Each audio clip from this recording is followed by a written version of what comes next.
Coming up on FDN News, the Davis Hall Follies were back again this year with a twist. Find out what made it different. Senior films have taken over campus the past few weeks and are gearing up for the big screen. We'll take you behind the scenes. Junior midfielder Matea Nispel talks about the growth of her team on and off the field. It's all on this edition of FDN News.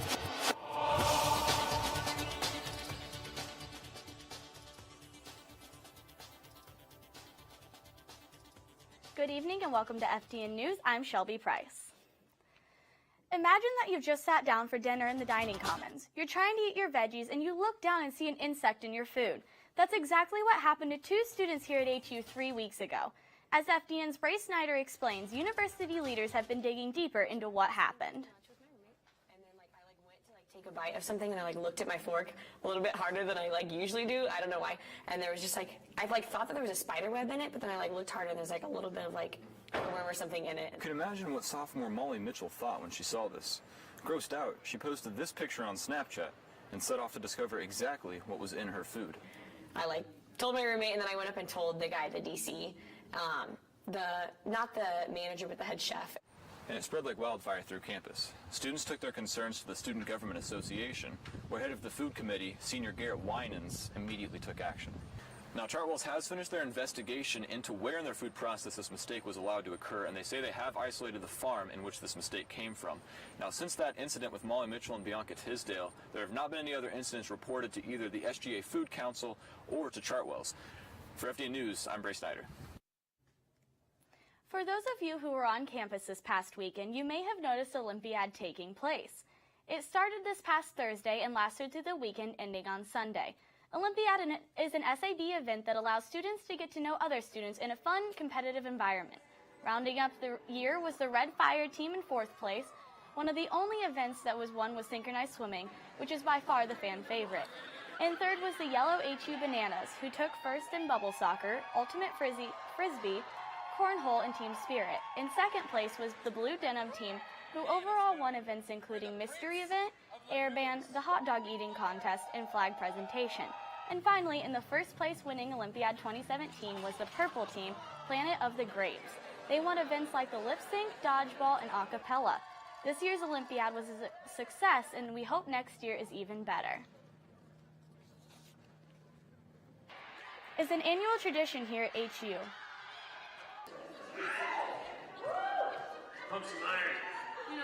It's an annual tradition here at HU, but this year's organizers with Davis Hall Follies took the event back to its roots. With 2 shows again this year for the event, students nearly filled Zerker Auditorium for the 2nd show. Rock band kicked it all off and got the crowd on their feet. The variety show went from anything from Jordan Hersey to rapping to Jonathan Kane and James Ely's Weekend Update. Cotter Kreider and Myra Vance provided their own little comedy skits in between acts. During intermission, students pied faculty and fellow classmates in the face. Audience members voted Jordan Hersey winner of this year's event. Well, it all started from a friend of mine back in high school who kind of got into rapping, and he didn't want to be alone, so he asked me if I wanted to do it with him. You did it, and it only take just a minute to cough it up any minute. I want to use my music to do that, to be able to tell my story in hopes to be able to, there's somebody that can relate to it. I just felt like God was telling me to kind of start writing based around that experience that I had. So, you see, I've come to a moment of weakness, and I'm attempting to pick up the pieces. Hersey has rapped for the school before, but this was the first time winning the Davis Hall Follies. You may have seen some old familiar faces walking around campus recently. HU held its annual homecoming events earlier this month. Students marched in the parade and decorated floats. For the 2nd year in a row, Hardy 3rd won the float competition. The homecoming coronation followed the parade, crowning the 2017 King and Queen. This year's winner for the King was senior Quentin Worthy, and the Queen was senior Hannah Britton. Comedian and online star John Crist hosted a comedy show for alumni students and community members who were looking for a good laugh. A Hawaiian-themed dance concluded the eventful homecoming weekend. Seniors Ben Crane and Jonathan Kane have been roommates for their entire college career, but that's not all they share in common. Crane and Kane both made it into the running for Homecoming King as top 4 candidates. Where many would consider themselves rivals, these roommates stuck together and embraced the situations as a valued part of their senior year.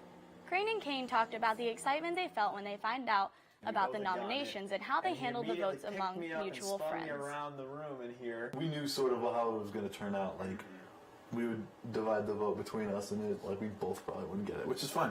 It's cool. Neither Kane or Crane ended up winning the crown, but they both had a great experience with other contenders as well. Senior films are underway in the Huntington DMA department. This is the first time the department funded 5 senior films at once. Scripts for the films are written in the summer, and the stories are pitched and produced in the fall. This year, the films are about anything from baseball to airports. Professor Matt Webb teaches film production and helps oversee the process of the senior films. You've been trying to stop him? They're given responsibility to really carry a lot of the weight of leadership, where they do the hiring and the casting and a lot of the training and that sort of a thing, plus just the writing, directing, and producing and all that's involved with actually making the project.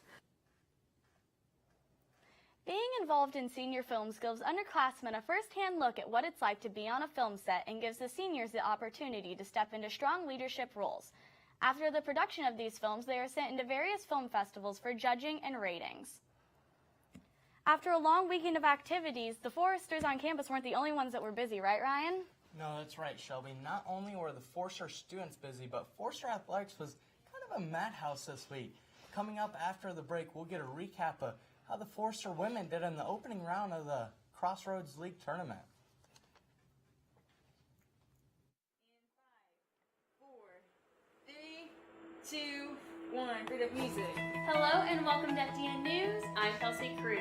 Hi everyone and welcome down to Forest Glen Park. I'm Logan Hines. Hello, it's Hannah here on Forester Radio 105.5 FM, WQHU. That was just Brother with Need to Breathe, and up next we have Hillsong with Touch the Sky. Once the floodwaters go down, this program, I felt like really prepared me well for what it would be like to be in the news industry. From yesterday to today, the water has certainly risen and spread. You become a one-man band by the time you graduate, which that's something that people are looking for. People who can shoot, write, and edit all their own stuff.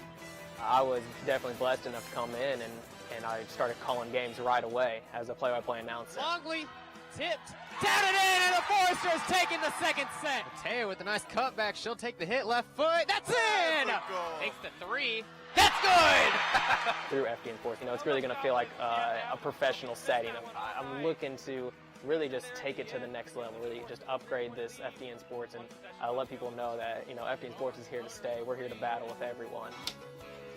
With radio, students definitely thrive here just because we are hands-on right away. I have a little weekend weather update for you here. Friday, it looks like it's going to be absolutely beautiful, a high of 72.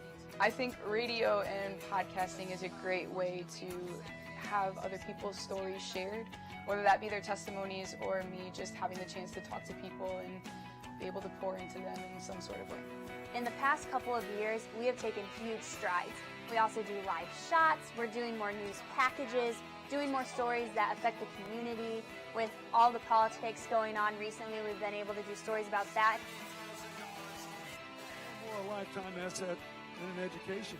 And God bless you. And I will let my future take care of itself. And vote for Donald Trump.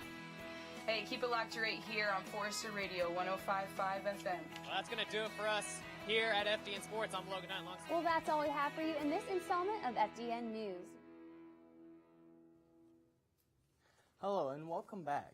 The Lady Foresters were looking to use the home field advantage awarded to them in the first round against Mount Vernon of the tournament action. Mount Vernon, who is looking to shock the Foresters' home crowd, would put themselves on an early hole here as Brandy Spear would get a goal off a Millie Adams strike, put the Foresters up just 4 minutes into the action. But Mount Vernon would get a nice chip shot here, but Paige Coleman once again proving to have some huge saves. Millie Adams did look to extend the lead, but cannot get the goalie to budge. Brandy Spear, on the other hand, had a nice attempt here, but just couldn't get it going. Mount Vernon would come back, though, as they get a laser here that would just sneak over Paige Coleman's head to make it 1-1. But once again, as the game went into overtime, Matea Nispel would be the shining light for the Foresters as she finds the back of the net to win the game and advance the Foresters into round 2. Welcome back. Amanda Burge is in her second year as the head coach of the Lady Foresters soccer team. Burge started to lay the groundwork last year for this rebuilding women's soccer program. She most recently helped guide the Canterbury High School to back-to-back IHSAH state championships. Burge was also a soccer star at Bethel College, where she helped lead the Pilots to a conference championship and a finals appearance in the national tournament. Whether it be practice or game day, you can always catch Coach Berg jumping in on drills and showing the girls what to do. Her players are thankful for having her as a coach. Was just to have work ethic, like to walk off every game knowing that we gave our all and to have nothing left in the tank. And I think that people are taking that super seriously this year, and I think that's helped us a lot. After taking over the home of the program, Burge has improved the Foresters' record to 15, 14, and 7 over her last 2 years. And with a conference tournament bid on the line, we'll see how the Foresters can do this year. And with the regular season now over and the quarterfinals of the conference tournament set to begin, your 4th-ranked Foresters look to take on the number 5 Bethel Pilots at home. Having lost to the Bethel Pilots during the regular season, Foresters were looking to get some revenge today. They would get it here as we see Mateos Lozada's strike find the foot of Valentine Deconic to find the back of the net in the 26th minute of the contest. But Bethel had some great chances. As we see here, they had one to tie it up, but an offside goal would neglect it and shift momentum back for the Foresters. But the connection of Valentine and Mateos would strike again.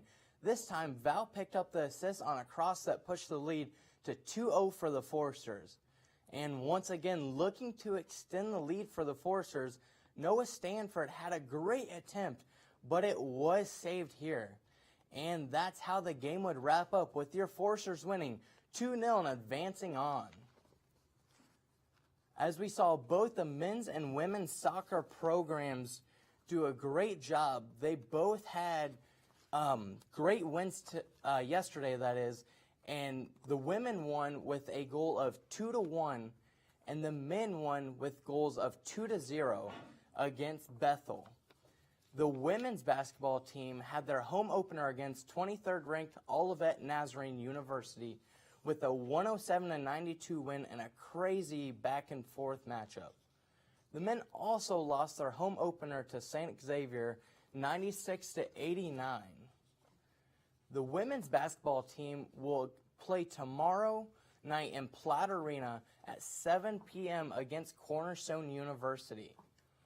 The cross-country team, men and women that is, will both be running in the Crossroads League Championship this Saturday at 11 a.m. and 11:45 a.m.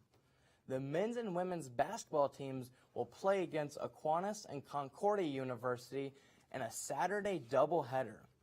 The men and women's soccer teams will also be playing against Spring Arbor at a time that is still to be determined. And that's all we have for this week's episode of FDN News. You can find us on ForcerDigital.net and FDN_news as well on Twitter. Have a great night. It really wasn't that